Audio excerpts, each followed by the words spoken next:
আসসালামু আলাইকুম। কেমন আছেন সবাই? আশা করছি সবাই খুব ভালো আছেন। আজকে আপনাদের সাথে শেয়ার করব স্পঞ্জ রসমালাই রেসিপি একদম সহজভাবে। তো ১ম এ আমি ১ লিটার দুধের ছানা করে নিয়েছি।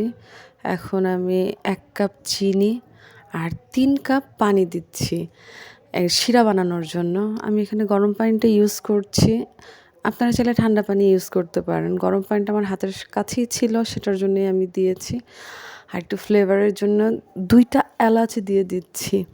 আপনারা চাইলে এলাচটা স্কিপও করতে পারেন। তো এটা দিয়ে আমি রেডি করে রেখে দিলাম। পরে এটা আমি জাল দিয়ে নিব। তো এই তো দেখতে পাচ্ছেন ছানা। এখানে আমি ১ লিটার দুধের ছানা নিয়েছি।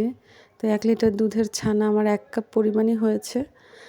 তো এই ছানাটাকে আমি কোনো কিছুই দিব না ছানার মধ্যে, ময়দা, চিনি কোনো কিছুই দিব না। আমি এই ছানাটাকে আলতো হাতে চেপে নিব।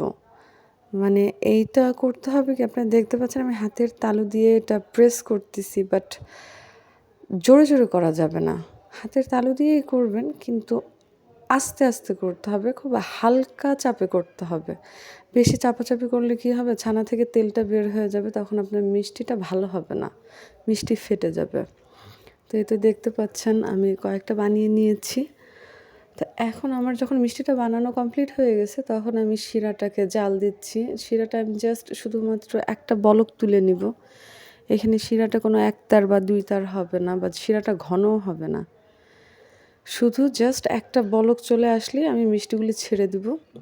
এই তো দেখতে পাচ্ছেন। আসলে আমার শিরাটা কিন্তু আগে বলক দিয়েছি আমি, কিন্তু সেটা আমার ভিডিওতে আসে নাই। আমি ঠিক বুঝতে পারলাম না কেন হয়েছে এরকম।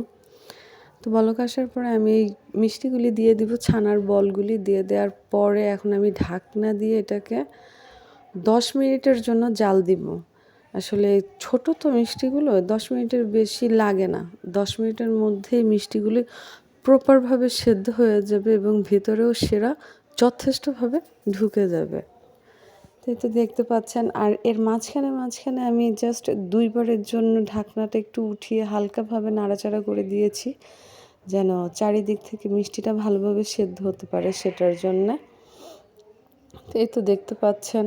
আর আমার শিরাটাও অলমোস্ট অর্ধেক হয়ে গিয়েছে টেনে। তো আমি এখন চুলাটা বন্ধ করে ঢাকনা দিয়ে ঢেকে রাখবো ২ ঘন্টার জন্য। এই তো দেখতে পাচ্ছেন ২ ঘন্টা পরে এই হচ্ছে আমার মিষ্টির অবস্থা। মিষ্টিটা এতটাই স্পঞ্জ হয়েছে যে আমি চাপ দিয়ে সব রস বের করে ফেলেছি, কিন্তু তারপরও মিষ্টিগুলো একটুও চুপসাচ্ছে না। তো আমি এখন দুধের প্রিপারেশনে চলে যাব। তার জন্যে মিষ্টির যে শিরাটা ছিল, সেই শিরাটা ঘন করে আমি একটু কমিয়ে নিয়েছি। এতে করে আমার এক্সট্রা কোনো চিনি দিতে হবে না। আর যদি মিষ্টির শিরাটা যদি না দিতে চান, তা সেই ক্ষেত্রে আপনারা এখানে 1/2 কাপ পরিমাণ চিনি ব্যবহার করবেন। আর আমি এখানে দিয়েছি ১ লিটার গরুর দুধ। ১ লিটার দুধের জন্য 1/2 কাপ চিনি যথেষ্ট। কারণ আপনার মিষ্টির মধ্যে কিন্তু যথেষ্ট পরিমাণ শিরা আছে। আপনি যদি এই ক্ষেত্রে চিনিটা বেশি ব্যবহার করেন, তাহলে এই রসমালাইটা অতিরিক্ত মিষ্টি হয়ে যাবে, যেটা কিনা খেতে একটুও ভালো লাগবে না। তো এই তো দেখতে পাচ্ছেন। আমি এখানে ১ লিটার দুধকে জাল করে ৭০০ গ্রাম করে নিয়েছি। মানে আমি ৩০০ গ্রাম দুধ কমিয়ে নিয়েছি। আপনারা চাইলে এখানে দুধের পরিমাণটা বেশিও করতে পারেন, কিন্তু আমি সেটা করিনি। আমি ১ লিটার দুধ দিয়েই করেছি। এই তো দেখতে পাচ্ছেন। এখন আমি এর মধ্যে রসমালাইগুলো ছেড়ে দিয়ে জাস্ট ৫ মিনিটের জন্য এটা একটু বলক তুলে নিব, যেন মিষ্টিটা যেন একটু গরম হয়। মিষ্টিটা গরম হলে কী হবে, মিষ্টির মধ্যে এই দুধটা খুব ভালোভাবে ঢুকবে, মালাইটা খুব ভালোভাবে ঢুকবে, যার কারণে খেতে খুব মজা হবে। ৫ মিনিটের বেশি অবশ্য জাল দেওয়ার কোনো প্রয়োজন নাই, কারণ এটা স্পঞ্জ মিষ্টি, এর মধ্যে শিরা এমনিতেই ঢুকে যাবে। এটা দেখতে পাচ্ছেন আমার ১০ মিনিট হয়ে গেছে। এখন এটা আমি ঢাকা দিয়ে রেখে দিব সারা রাতের জন্য। সারা রাতের জন্য রেখে দিব। আপনারা চাইলে এটা ২ থেকে ৩ ঘন্টাও রাখতে পারেন, সমস্যা নেই। এটার মধ্যে মালাই যথেষ্ট পরিমাণ ঢুকে যাবে। এই তো দেখতে পাচ্ছেন, এটা হচ্ছে আমার মিষ্টির ফাইনাল লুক। ওয়াও! অসম্ভব সুন্দর হয়েছে, আর খেতে যে কী মজা হয়েছে আলহামদুলিল্লাহ।